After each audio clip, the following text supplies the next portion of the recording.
Hi guys, welcome the Pakistani father and son reaction में। उम्मीद करता हूं आप सब खैरियत से होंगे, जहां होंगे खुश होंगे, आबाद यार होंगे। मेरा नाम आजाद है। मेरा नाम यार नदीम। भाई भारत में एआई समिट जोरों शोर से चाह रहा है और उसके अंदर भाई साहब अमेरिका का एम्बेसडर भी पहुंचा है और वो भारत की सड़कों पे रक्षों में घूम रही। ना कर यार, हाँ अमेरिकन एम्बेसडर। हाँ जी भाई साहब, और वो फैन हो गई भारत का। यार क्या इधर फ्रांस का प्रेसिडेंट वॉक कर रहा है, घूम रहा है सड़कों पे। अमेरिका का प्रेसिडेंट रक्षों में घूम रहा हाँ ना, है। ये क्या वाच बना करते हुआ हैं भाई, ये नजारे क्या बने हुए हैं भारत के अंदर। कौन ऑन करते स्टार्ट।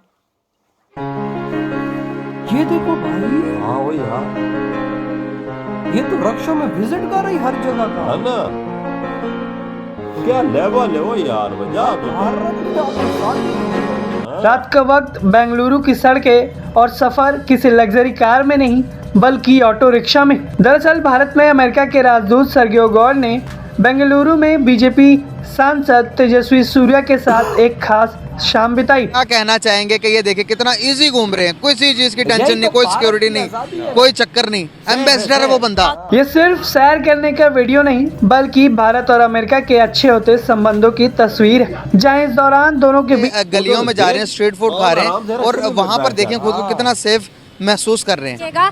दुनिया के जो जो बड़े एम्बेसडर हैं, पीएम हैं, बड़े बड़े लोग हैं, वो सारे जो हैं वो इंडिया जाते हैं, जाके इतना खुश होते हैं। हाँ, ये मुलाकात सिर्फ औपचारिक नहीं बल्कि इसमें masala dosa, strong filter coffee आएंगे। वो जब वहाँ का खाना टेस्ट करेंगे, वैसे भी भारत 5th नंबर पे है खाने की पोजीशन में। जब विदेशी लोग वहाँ का खाना टेस्ट करेंगे तो वो और भारत के दीवाने हो जाएंगे और हर इंसान चाहेगा कि हम भारत में आके विजिट करें, वहाँ के खानों को आके हम इंजॉय। और उन्होंने उनको बताया है कि भाई हम एक आइडेंटिटी रखते हैं, हम एक कल्चर रखते हैं, हमारी एक जो है पहचान है, हम इस वजह से जाने जाते हैं। और उन्होंने ये खाने खा लिया ना, अब वो बार बार मोदी जी को बोलेंगे इनवाइट करो, हमने इन खानों को आके एंजॉय करें। हैरत वाली बात हो, लोगों के बारे में जो बात कर रहे थे, खानों के बारे में बात कर रहे थे और इनफैक्ट ये भी बोल रहे थे कि जब वो जाएंगे अपनी सर्विस कंप्लीट करने के बाद तो वो मिस करेंगे, बहुत ज्यादा मिस करेंगे। और मुझे वाकई में इनकी एक बात बहुत अच्छी लगी, उन्होंने सही कहा कि चाहे कोई कंट्री कितना भी खूबसूरत हो, वहाँ के अगर लोग अच्छे ना हो तो आपको वहाँ पर इतना दिल नहीं लगता। जय हिंद दोस्तों, अमेरिका के भारतीय राजदूत को ऑटो रिक्शा में घूमकर मसाला डोसा का आनंद लेते हुए देखकर सभी यह बोल रहे हैं कि यह तो पूरी तरह से भारतीय बन चुके।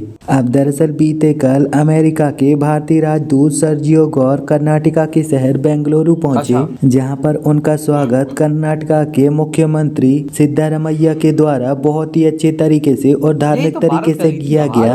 इसके बाद उनकी मुलाकात होती है बीजेपी के युवा मोर्चा के राष्ट्रीय अध्यक्ष और सांसद तेजस्वी सूर्या से, जिन्होंने अमेरिकी राजदूत को बेंगलुरु के दर्शन कराए। इस दौरान सर्जियो गौर और सूर्या ने मिलकर नम्मा ऑटो रिक्शा का सफर करते हुए बसवनगुड़ी के प्राचीन गुफा के गंगेश्वर मंदिर का दौरा किया, जहां पर अमेरिकी राजदूत ने भारतीय संस्कृति को और ज्यादा करीब से देखा और हिंदू देवी देवताओं के दर्शन किए। इसके बाद सूर्या उन्हें एक प्रसिद्ध इंदिरा नगर स्थित फिल्टर कॉफी शॉप पर ले गए, जहां पर उन्होंने मसाला डोसा खाया और कॉफी पी। इस बात की जानकारी खुद सूर्या और अमेरिकी राजदूत के द्वारा सोशल मीडिया पर दी गई। सूर्या ने इन खास पलों की छवि साझा करते हुए लिखा कि इंदिरा नगर स्थित फिल्टर कॉफी में मसाला डोसा और स्ट्रॉन्ग कॉफी के साथ भारत अमेरिका के बढ़ते संबंध और खास करके अंतरिम व्यापार समझौता के बाद व्यापार और तकनीकी नवाचार के साथ व्यापार तकनीक और नवाचार पर सार्थक चर्चा हुई। इस दौरान मैंने उन्हें नम्मा ऑटो सवारी का भी अनुभव कराया है, जो कि उनके जीवन में एक खास पल बन चुका है। मेरे मुंह में पानी आ गया। इंडिया का फूड इतना मजेदार है, रिच कल्चर है। क्या मानते हैं आप कि दुनिया के अंदर हमारी ज्यादा रिस्पेक्ट है अगर देखा जाए तो वर्ल्ड वाइड के अंदर कौन हमें, दुनिया हमें ज्यादा लाइक करती है या फिर हिंदुस्तान? पाकिस्तान को करती है। अल्हम्दुलिल्लाह हम पास मुस्लिम कंट्री से बिलोंग करते हैं। आई थिंक सो कि हमारे एरिया में भी काफ़ी हैं, अनारकली चले जाएं, काफ़ी हमारे एरिया में चले जाएं, काफ़ी खाना भी अच्छा है, काफ़ी चीज़ें अच्छी हैं, सफाई सुथराई का भी काफ़ी ख्याल होता है। Pakistan is the best choice. वो तो ठीक है, आपकी बात तो मैं मान गया कि पाकिस्तान का फूड बहुत अच्छा है, पाकिस्तान की स्ट्रीट फूड बहुत ज़्यादा अच्छा है। लेकिन मैं यहाँ पर बात कर रहा हूँ कि वर्ल्ड वाइड से कोई एम्बेसडर हमारे पास क्यों नहीं आता? कोई सी मुल्क का प्राइम मिनिस्टर आकर हमारी गलियों से हमारी स्ट्रीट फूड क्यों नहीं खाता? हिंदुस्तान के अंदर आप देख लें, G20 की मीटिंग हुई, 20 बड़े मुल्कों के जो प्राइम मिनिस्टर से वो हिंदुस्तान के अंदर मौजूद थे, हिंदुस्तान की तारीफ कर रहे हैं, फूड खा रहे हैं, वो कह रहे हैं कि हिंदुस्तान जैसा मुल्क कोई नहीं है। क्या वाकई में हिंदुस्तान जैसा मुल्क कोई नहीं है? ऐसे ही अब बाहर का मतलब हमारे पाकिस्तान में कोई इतनी ज़्यादा अब इसको सिक्योरिटी जलन हो नहीं है रही कि है। कोई आए तो अब उनको बेचारा सेफ्टी नहीं बोल मिलती नहीं पा रहा। और कोई बिल्कुल। खाना खाना और बैठने के लिए कोई जगह इस तरह की यार, जो सफाई के लिए हिंदुस्तान करे। जैसा ठीक देश है माशाल्लाह दुनिया हमारे में हुक्मरान इस तरह के हैं तो वो सिर्फ अपनी जेबें भरी जा रहे हैं, अपने मुल्क की तरफ नहीं देख रहे कि अवाम क्या कर रही है। फिर जाहिर बात है जिसका जहाँ दाल लग रहा है वो लगा रहा है। रेस्टोरेंट में देखा।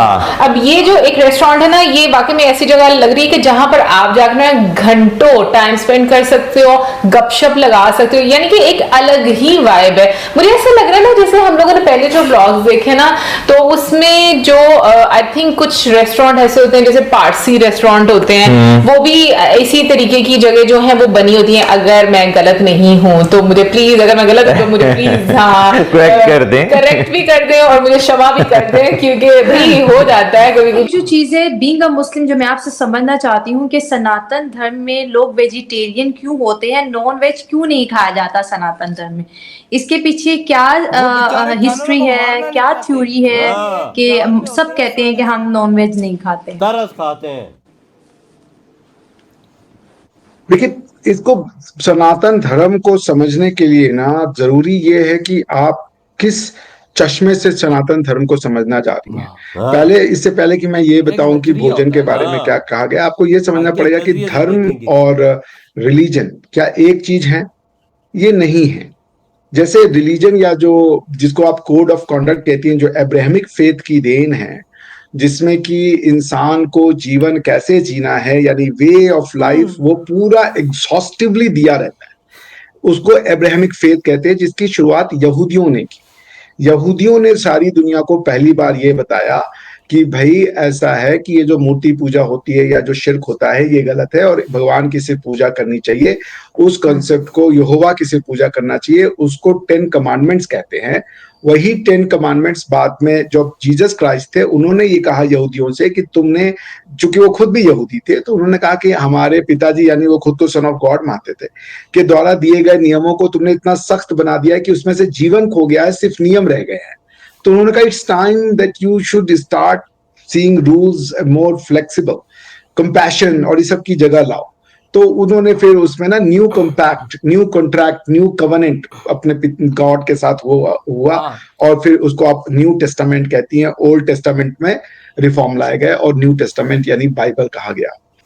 भाई ऐसा ही है, ऐसा ही सनातन धर्म का लेवल ही अलग है। तभी तो आज देखो अमेरिका का एम्बेसडर भाई साहब भारत की सड़कों पे रक्षों पे घूम रहा है, फ्रांस का प्रेसिडेंट वहां पे जॉगिंग कर रहा है, ब्राजील का पीएम 200 लोगों को लेके भारत पहुंच गया। बना हुआ क्या भारत के अंदर पाकिस्तानी? ओ यार पहले तो बात इतनी कर, बगैर प्रोटोकॉल के इंडिया कितना सेफ हो गया है। कि एक अमेरिका का एम्बेसडर आया है अपने रिलेशन भारत से ठीक करने और वो भारत की सड़कों पे रक्षों पे घूम आम रक्षों में घूम रहा है यार। भाई आम रेस्टोरेंट के अंदर उसने खाना खाया वहां के, मतलब कि कर्नाटका के सीएम से शायद यार तो इतने फ्रांस का पीएम आम सड़कों में घूम रहा है, भाग रहा है।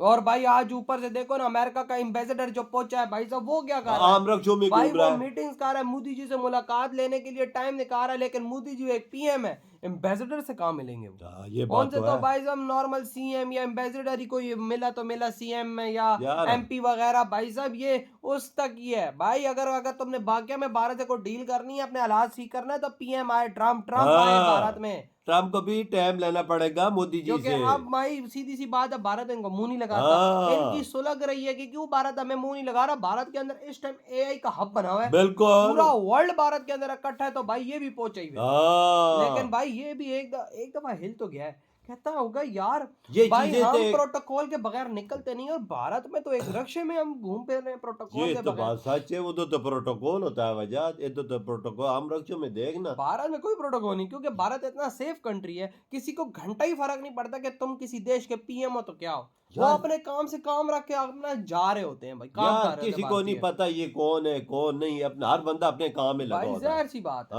भारतीयों का टाइम बड़ा इंपॉर्टेंट है, वो कहते हैं हम फजूल चीजों में जाया नहीं करते, हम आगे बढ़ रहे हैं। इधर पाकिस्तानी देखना, पाकिस्तानियों की भी बात कर रहे हैं, इधर तो कोई आम एम्बेसडर भी निकलता है तो उसके साथ भी 50 गाड़ियां होती है, क्योंकि पाकिस्तानियों का सबको पता है ना क्या। तो भाई आपके क्या थॉट है इस बारे में? इधर ही वीडियो तुम करते हो।